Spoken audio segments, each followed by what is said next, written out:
পরিযায়ী শ্রমিকদের বাংলা ভাষা নিয়ে আক্রমণের বিভিন্ন অত্যাচারের যখন খবর আসছে তখন এই ছেলে বাংলার গর্ব শুধু নয় দেশের গর্ব অভিনব সাউ আসানসোলের কাজাখস্তানে এশিয়ান শুটিং চ্যাম্পিয়নশিপ সেখানে সোনা জিতলেন এই বাঙালি ছেলে। সোনাজয়ী আসানসোলের অভিনব সাউ কাজাখস্তানের ১৬তম এশিয়ান শুটিং চ্যাম্পিয়নশিপ। আসানসোলেরই বাসিন্দা, দীর্ঘদিন ধরে কি আসানসোলেই আছেন, কোথায় প্রশিক্ষণ নিতেন অভিনব, সব বিষয়ে কথা বলবো প্রতিনিধি দীপকের সঙ্গে। দীপক, অভিনব সাউ শুধু আসানসোলের না গোটা বাংলার নাম উজ্জ্বল করলো। এর আগেও তিনি সে অভিনব সোনা জয় করেছে, কিন্তু এইবার এশিয়ান গেমে এয়ার রাইফেল শুটিং চ্যাম্পিয়নশিপে সোনা জয়। এখন তাদের পরিবার কি বলছেন? পরিবারের সঙ্গে কথা বলে যে আমরা জানাচ্ছে পরিবারের সদস্যরা কি তাদের যে আনন্দ, সে আনন্দ কিভাবে যে বলবে তারা কিছু বুঝে উঠতে পারছে না।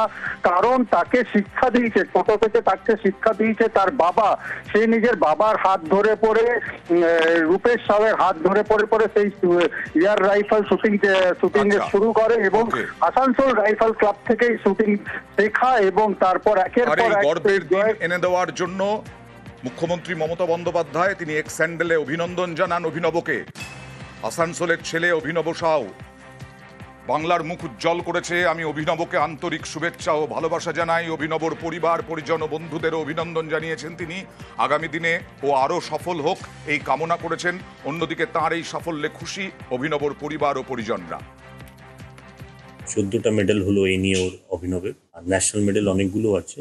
2018-তেও প্রথম ন্যাশনাল শুটিং চ্যাম্পিয়ন হয়। হ্যাঁ, ওর কোচিং আমি করাই, আসানসোল রাইফেল ক্লাবে। 2028 বেশি দূর নয়, তো এখন থেকে যদি আমরা স্টার্ট করি নিশ্চয়ই 2028-এ আমরা অভিনবকে অলিম্পিকে দেখতে পারবো।